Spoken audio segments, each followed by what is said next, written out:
Siinä se soljuu vuolaasti Virtaankoski, joka yhdistää Päijänteen ja Hartolan Jääsjärven. Pato on tässä ollut vuosikymmeniä, joten vaelluskalojen kulkuyhteys on poikki. Nythän tähän on tulossa vuoden aikana muutos, eli pato puretaan, jolloin vaelluskalat pääsee jälleen esteettä kulkemaan tuonne Tainionvirtaan.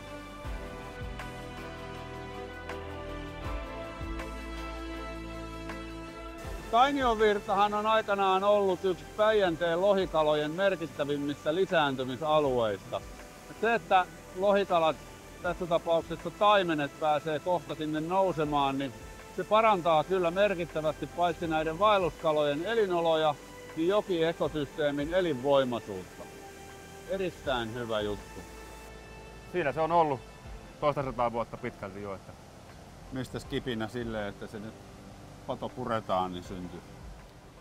No meille tultiin sellaista ehdottamaan. Siellä on ilmeisesti sitten tämän nousuhankkeen kautta tuli maa- ja metsätalousministeriön väkeä ja WWF-ihmisiä tuli kyselemään, että mitä olette mieltä, jos pato puretaan. Niin alkuun tietysti vähän sellainen säikäyttävä tilanne, että kun se on tuossa ollut ja kaikki rakentaminen tehty silloin, kun pato on tässä ollut, että mihin se johtaa. Mutta kyllähän tuommoinen padon avaaminen hyödyttää sitten muitakin, esimerkiksi melojia, puhumattakaan siitä kaikesta muusta faunasta ja niistä lukuisista eliöistä ja olennoista, jotka ylipäätänsä jokia ylös ja alas kulkevat. Siinähän aukeaa vallan hienot mahdollisuudet niin kuin monellekin asialle.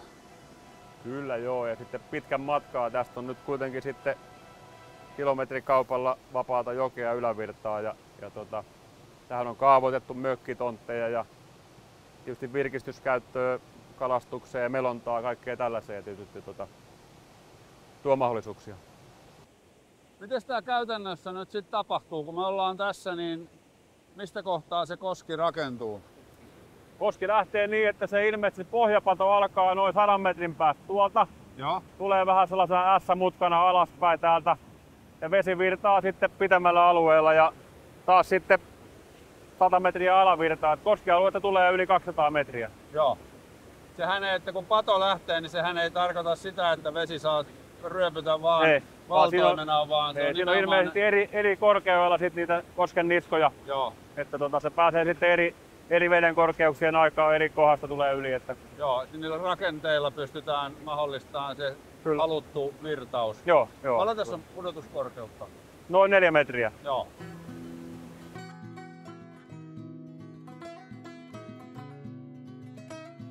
Näitä patojen purkujahan tehdään sen takia, että virtavesissä kutevat kalat pääsis lisääntymään.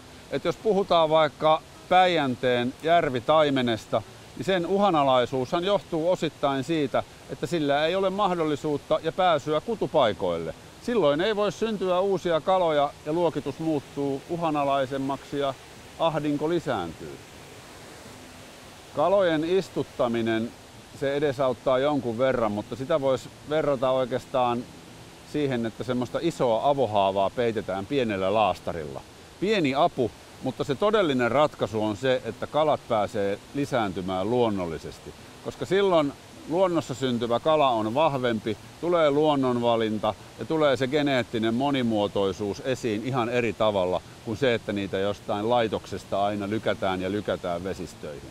Kyllä se luonnonkala on luonnonkala. Mitäs kaikkea tänne on nyt sitten tulevaisuudessa visioitu? No kalastuksen lisäksi koskimelontaa ja yleistä virkistyskäyttöä, luontopolkua ja siihen liittyvää, että onhan tässä ollut viinanpolttimo. Viinaa on tuotettu yli 200 000 litraa vuodessa, että no se voi tietysti entisöidä tuohon. Että nyt on jännät paikat. Pääseekö sinne sisään? Niin tästä on tullut se sähkö teidän kartanolle? Joo, tästä se on tullut. Todennäköisesti ensimmäisiä sähköjä on ollut tuossa meillä. Ja tässä on sitten tällainen, mistä on saanut kytkettyä suoraan sähköt varmaan päälle. Joo. Kahvasta sähköt päälle ja pois. Tuleeko tästä nyt sitten koskiravintola? Mikä lie niin. Museokahvila tai joku olisi ihan hieno. Onko täällä joku näyttely ollut, kun täällä on imureita? Ja tänne joku edellisistä sähkölaitoksen omistajista on aloittanut keräämään tänne tällaista vanhaa esineistöä, mutta ei ole sitten koskaan niin museotoimintaa ollut. Tämähän on aika hauskan näköinen paikka. Joo, tässä ollaan vanhassa vesikanavassa, josta on tullut vesi tähän vanhaan meirirakennukseen ja sitten sen jälkeen sähkölaitokseen. Tää on kyllä mielenkiintoinen paikka. Ja tää jää tähän? Tää on suojeltu, museoviraston suojelema tää rakennus ja tää koulu. Jääkö tähän myös vesi virtaamaan? No näin mä oon käsittänyt, että se jäisi, mutta käytiin siellä Hiitolenjoella katsomassa, niin siellä se oli täytetty. Tehty sellainen kivipolku sinne.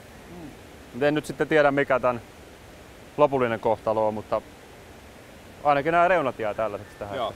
Tässähän on tämmöinen vahva kulttuurihistoriallinen klangi myös tässä paikassa. Eli tässä on ihmiset saaneet sähköä, on meijeriä ja myllyä ja vesivoimaa ollut. Eli ihminen on tästä paljon hyötynyt.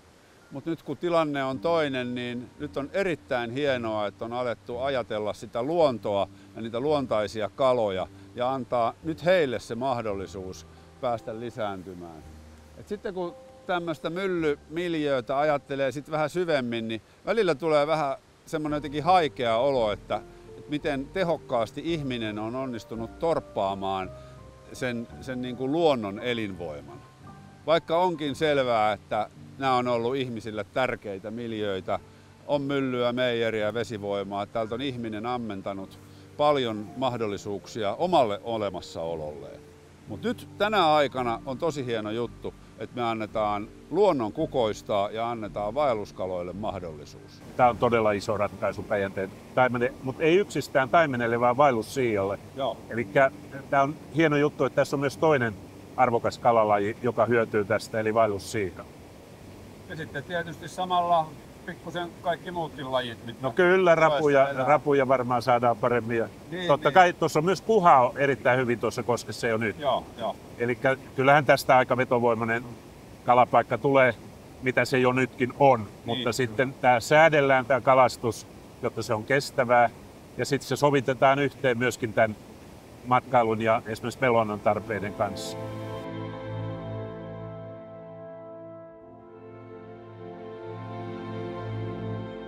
Järvihän on puhdas, siellä on paljon muikkua, muuta syönnöskalaa, vain kutupaikat ovat puuttuneet. Joo. Ja nyt tähän jo yksistään saadaan lähes hehtaari sekä sillä tavalla uusimman tiedon varassa kunnostettua koskea, että siellä on ne suojapaikat, ettei hauet ja mateet heti vie poikasia suuhunsa.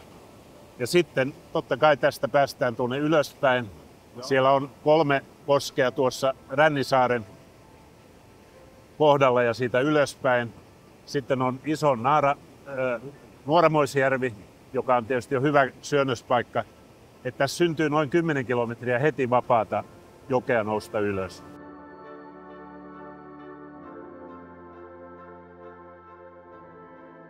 Ja tämä patojen purkaminenhan ei tarkoita sitä, että hylättäisiin ja unohdettaisiin kaikki kulttuuriperintö, vaan nämä rakenteet jää tänne, sinne sekaan tehdään se vapaa koski, jolloin luonto ja kalat saa kukoistaa, mutta sitten nämä rakennukset jää. Toihan voisi toimia vaikka kanoottivarastona ja tämmöinen paikkahan synnyttää sitten ihan eri tavalla matkailua, kun siinä on se vapaa virta. Kalastajat tulee jossain kohtaa, melojat pääsee nauttimaan. Ja onhan tuommoinen vapaana virtaava koski nyt paljon kauniimpi kuin tuommoinen vanha ränni, missä vesi vaan on paikoillaan. Käydään katsomassa, mitä täältä rakennuksesta löytyy. On korkea ja iso tila. Ikkunoita joelle eri suuntiin. Tässähän ei ole luovuudella rajoja, että minkälaiseen käyttöön tämmöisen vanhan teollisuusrakennuksen saa. Jos sulla on joku hyvä idea, niin pistä kommenttia. Minkälaisena rakennuksena tämä voisi tulevaisuudessa toimia? Luonnolle tämä tekee hyvää, mutta minkälaisia vaikutuksia on aluetaloudellisesti ja kansantaloudellisesti tällaisella vapaalla virralla? No siellä missä on kaloja, varsinkin lohikaloja, niin kyllä siellä on kalastajia. Ja kalastajat tarvitsevat palveluita, majoitusta, ruokaa. Eli ilman muuta meillä on Suomestakin esimerkkejä hyvistä koskista, joissa on aika hyvät tulot myös sille toiminnan harjoittajalle. Mutta tietysti tämä on myös yleinen kohde. Tämä ei tule ole suljettu klubikoski. Ja nämä säännöt raallitaan sellaiseksi, että myös niin sanotusti joka mies pystyy täällä kalastamaan. Joo. Ja tietysti tämä melonta myös voi olla aika iso kysymys. Meiltä puuttuu hyviä melontakohteita eteläisestä Suomesta. Eli nämä kaksi asiaa, kalastus ja melonta, mutta sitten vielä ihan näköalapaikkana, että tämä uusi kävelysilta tässä, sitten tuolla alajuoksulle tulee myöskin uusi näköalapaikka, josta sitten näkyy koko toi koski. Ja sitten kun saadaan noin vanha meijeri ja tämä voimalaitos tässä kunnostettua, niin tuossa voi pitää näyttelyitä. Vanhaan meijeriin voidaan rakentaa kesäkahvila, josta terassilta on suoraan koski alla. Eli tässä on isot mahdollisuudet, mutta ensiksi ennallistetaan ja sitten ruvetaan hankkimaan rahoitusta näihin yritystoiminnan edellytysten parantamiseen. Mutta kohde on aika lähellä pääkaupunkiseutua ja tässä on niin kuin valmiiksi esimerkiksi Sysmässä aika paljon mökkiläisiä. Täällä on ostovoimaa jo. Että kyllä mä uskon, että tämä muuttaa myös Sysmän kehitystä aika lailla tunnetumpaan ja suositumpaan suuntaan. Kalastusmiehenä ja tässä virassa, niin kyllä niin ilolla tämän hankkeen otan vastaan. Pysyykö vielä housuissa? Pysyy. No miten sitten kunnan näkökulmasta? No niin kuin tuossa totesin, niin että Sysmässähän on valtava potentiaali niin kalastusmatkailun ja luontomatkailun kehittämisen suhteen ja kyllähän tämä niin kuin tukee sitä erittäin vahvasti. Millaisia mahdollisuuksia se Sysmälle avaa? No se, että tämä on varmaan Etelä-Suomen yksi merkittävimpiä tällaisten niin kuin kaupallisen kalastuksen joista. Tulee meidän saavutettavuus tietysti Helsingistä on vain 2 tuntia tuosta tulla ja tässä on paljon isoja taajamia lähelläkin. Ja tietysti toivoisin sitä, että tässä tulee laadukas paikka sillä tavalla ja pystytään sovittamaan tietysti ne tietyt rajoitteet ja se ydinasia pakettiin, että se taimenen lisääntyminen se on juttu, mutta sitten saa myös kalastajat nauttia tällaisesta mahdollisuudesta myös täällä Etelä-Suomessa. Ja miten tämä vapaa virta hyödyttää sitten vaikkapa alla olevaa Päijännettä? Aika huomattavasti. Ajatushan on se, että kun tässä poikastuotanto käynnistyy, niin hän tietenkin laskevat Päijänteelle, kasvavat siellä ja sitten osa niistä on kalastettavissa. Suunnitelman mukaan se tuottaisi noin 750-1100 vaelluspoikasta vuosittain. Ja se on jo melko hyvä lisä Päijänteen taimen kantaan luontaiseen uudistumiseen. Totta kai istutuksia vielä tarvitaan, mutta että täällä on se luontainen kanta sitten säilymässä, niin sehän heijastuu koko Päijänteelle. Uistelijat hyötyy, kaikki mökkiläiset, kaikki kalastajat. Ja silloin kun siellä on kestävä taimenkanta tuolla Päijänteessä, jota voidaan myös ravintolan pöydässä hyödyntää, niin se on varmaan aika suosittu siitä menystä. No joo, valinta ehkä kohdistuu. Niin, kyllä. Siihen tietysti on vähän matkaa, että se kanta niin isoksi vahvistuu. 10 vuotta varmaan pitää ainakin ajatella. 30-luvulla, kun tämä hanke onnistuu, niin, ja niitä on muitakin käynnissä Päijänteellä. Tällä mun kädessä olevalla Adori-haavilla nyt johdetaan sähköä tuonne veteen ja sitten haavimies alhaalla ottaa kalat kiinni, mitkä taintuu. Et katsotaan, mitä alkaa saaliiksi tulemaan. Ja meillä on tässä tietty koeala, mikä kalastetaan ja se edetään sitten järjestelmällisesti koko alue tarkasti läpi ja saadaan sitten tästä alueesta se tiheysarvio poikasille. Et tietysti nyt kun ollaan tämmöisellä kohteella kuin Tainion virta, niin ensisijainen kala mitä tässä tavoitellaan ja seurataan on se taimen. Mutta tietysti kaikki muutkin mitä tulee saaliiksi niin mitataan ja punnitaan ja tulokset talletetaan sitten koekalasturekisteriin.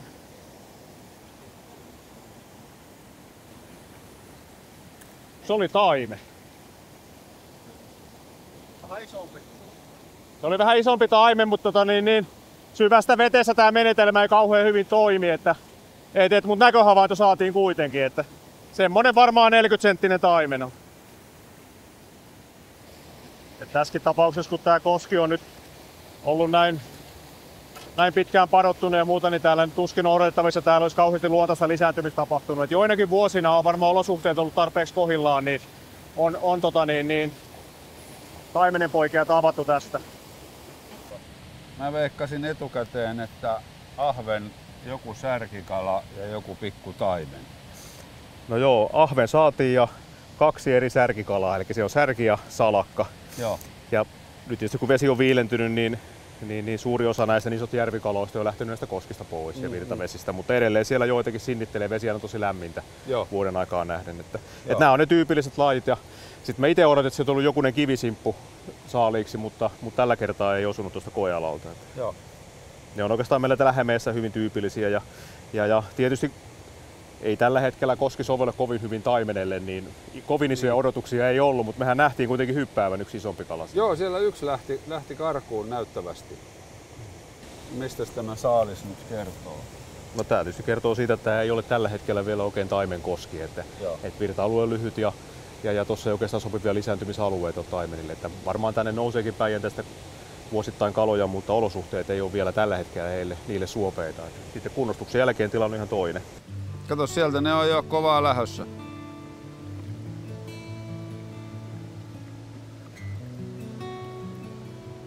Niin tämähän on kulttuurihistoriallisesti ihan merkittävää aluetta. Tuosta ei tarvitse pitkälle mennä, niin sieltä löytyy se Toivo Pylväläisen saari, mistä Rapalan tarina aikanaan alkoi. Ja silloin, eikö taimen on nimenomaan ollut se iso juttu silloin? Joo, silloin on ollut niin valtava merkitys. On. Siihen aikaan täällä oli tosiaan se taimenkanta hyvin vahva ja melko varmasti ne toivonkalatkin ovat peräisin täältä. Joo.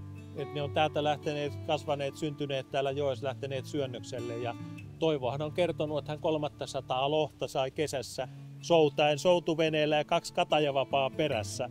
Eli se kuvastaa, mikä se järvi on ollut. Joo, niin silloin puhuttiin lohesta vaikka... Joo, kaikki oli lohia siihen aikaan. Vaikka taimenia olivatkin nykytiedon valossa. Niin, ja se, että niitä oli isoja, että sieltä tuli siis yli 10 kilon kaloja ja sanotaan, että paljon löytyy kuvia 8-10 kilon kaloista. Miten se kataja, vapaa ja sen aikaiset siimat ja koukut on semmoisia mötköjä kestänyt? No siinä oli ihan oma tekniikka, eli siinähän ei ollut kelaa ollenkaan. Se oli astiassa, oli siimaa, se oli usein käytettiin tämmöistä paksumpaa, hyvin paksua punottua siimaa.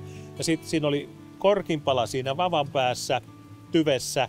Ja sitten kun tuli oikein iso kala, kun se nykästi, että se varmaan tarttu, sitten se vapa heitettiin järveen ja se kala veti sitä vapaa ja korkki pomppi siellä pinnassa, niin se kalastaja vaan seurasi, että sitten kun se kala väsyi, niin se meni ja keräsi sen ylös sieltä. Joo. Tässähän on muuten, jos ajattelee tätä vanhaa patoa ja vielä niin kuin tämänkin padon aikaan, niin tässä oli semmoinen uittoränni, kun tässä uitettiin 60-luvun lopulle asti. Joo. Ja siitä uittorännistä, kun laskettiin vettä silleen, että meni tukkeja, niin nämä paikalliset on kertonut sitä, että sitten kun se pysäytettiin se veden tulon, siellä pomppi isoja taimenia siellä uittorännissä, eli ne tämmöinen suora ränni, ne kyttäisi ne taimenet siellä rännin alla ja heti kun tuli vettä, niin ne lähti nousemaan. No, minkälaista kalastusta ja kalastoa tuolta itse Tainionvirran koskista ylävirrasta löytyy? Jossain vaiheessa istutettiin tuommoista isompaa taimenta, mutta ei se ei niinku ollut kalastuksen eikä niinku ekologian kannalta järkevää. Et ne on semmosia, ne isot taimenet, ne on kalliita ja sitten niitä ei kannata niinku istuttaa. No sitten me istutettiin pientä kalaa, mutta siinäkin on, sanotaan, että jos se on tuommoista jossain vaiheessa, mitä mä nyt sanoisin tällaisia. Joo, parikymmentä senttiä. Niin, täällä on niin paljon isoja petokaloja, että kun täällä on syvät rannat, se on se suurin ongelma tällä hetkellä. Joo. Niin pienille taimenille ei ole suojapaikkoja, eli petokalat söi ne. Et nyt viimeisinä vuosina on ollut sitten semmoinen taktiikka, että me on istutettu vastakuoriutunutta keväällä ihan kastelukannulla tonne kivien koloihin, missä tiedetään, että on parhaat suojapaikat. Että ne eläisi siellä, lähtisi sitten aikanaan vaeltamaan Päijänteeseen, eli syntyisi semmoinen tänne leimautunut kanta. Ja sitten me on istutettu kirjolohta ihan sitä varten, että kalastajat voi sitten ottaa hyvällä omalla tunnolla sen yhden ruokakalan ja ei tule pienitäkään kiusausta ottaa taimenta sit, jos semmoinen tulee vastaan.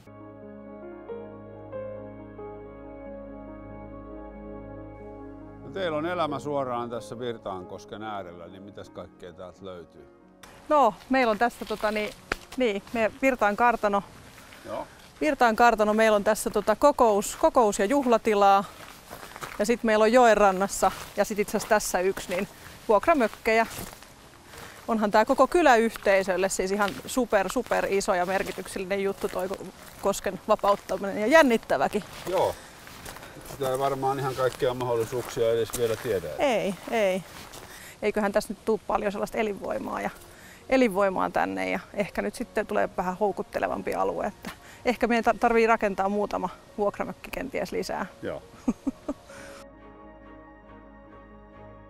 Kyllä mä ajattelen, että kyllä se imagohyöty, positiivinen sellainen, niin on kyllä varmasti tässä iso juttu, että kyllähän me aina niin kuin puhutaan sitä, että kun luonto on tärkeä ja näin, niin. Mutta sitten, että miten se niissä teoissakin näkyy, niin tässähän me päästään nyt sitä näyttämään ihan konkreettisesti niin, kyllä, myös. Kyllä. Ja sitten tietysti se niin kuin puhdas semmoinen luonnonsuojelullinen aate, että tehdään viattomalle luontokappaleelle, kun sitä taimentaa on tässä vuosikymmenten varrella Suomessa ja muissakin maissa sähkön tarpeen takia kohdeltu aika pahasti kaltoin, niin nyt tavallaan annetaan kukoistus. Kyllä. Ja sitten tavallaan ajattelen myös niin, että kyllä meillä on tässä nyt kuntanakin tilaisuus näyttää, että me niinku halutaan uudistua ja mennä tässä niinku tämän muuttuvan maailman mukana, että jos on silloin aikoinaan sitä sähköä haluttu, mutta nyt sitten tiedetään, että sitä saa paljon tehokkaammin jollakin muulla tavalla, niin me voidaan nyt sitten purkaa täältä näitä rakenteita ja tehdä sitten uudet järjestelyt, mitkä jää sitten elämään tähän vielä meidän jälkeenkin jälkipolvillekin. Mutta jännää on tehdä semmoista pientä mielikuvaharjoittelua, että nyt kun tuo veden pinta on tuossa tasainen ja tuossa on tuo porras eli pato, että minkälainen tämä on sitten. Kyllä. Kun tätä miettii mielikuvissa, niin se on ihan hauska verrata sit siihen hetkeen, kun tämä tulevaisuudessa on vapaa. Kyllä.